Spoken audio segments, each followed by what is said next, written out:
paano nila lutuin yung chicken kabsa. So ito lang, hello. Eto, dito tayo ngayon sa restaurant ng kabsa.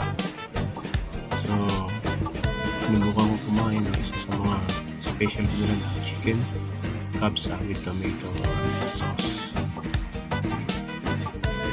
Ito pala yung location nila, nasa malapit sa bridge. So maganda rin yung view niya.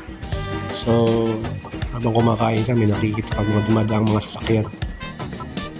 So lalo kang gaganahan kumain. Try nyo. Bali pala guys, dalawang option nyo. Pwede nyo pwestuhan kumain. Pwede sa lamesa, pwede rin sa sahig. So naglalagay sila ng plastic. Tapos nakaupo kayo, nakaupo habang kumakain. Or nakadapa, whatever kung ano gusto nyo.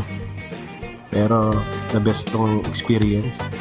Sa mga hindi pa nakakapag-try, try nyo.